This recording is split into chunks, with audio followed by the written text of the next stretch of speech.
Nei rari casi in cui è arrivata una risposta, è stato continuo il richiamo all'impossibilità di stabilire l'origine del fenomeno a causa della mancanza di studi specifici.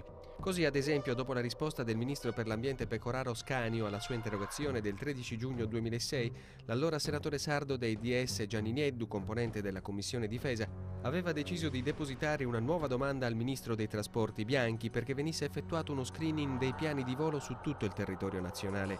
È stato solo uno dei vani tentativi di risolvere a livello politico il rebus delle cosiddette scie chimiche, rilasciate anche nei cieli dell'isola da anonimi velivoli e sospettate di essere il frutto di esperimenti segreti, militari o civili, per le radiocomunicazioni o il controllo del clima, con possibili conseguenze dannose per la salute. Dal 2003 ad oggi sono state inutilmente presentate ben 11 interrogazioni parlamentari, 3 al Parlamento europeo e diverse nei consigli regionali. In Sardegna nessuna risposta per quella sottoscritta nel 2006 dai consiglieri Davoli, Uras e Pisu.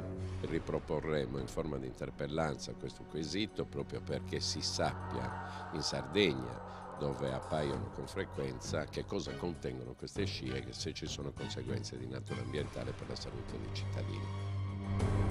In un momento storico in cui è cambiato radicalmente l'atteggiamento nei confronti di basi e servitù con le stellette, anche la magistratura sarda sarà presto chiamata in causa.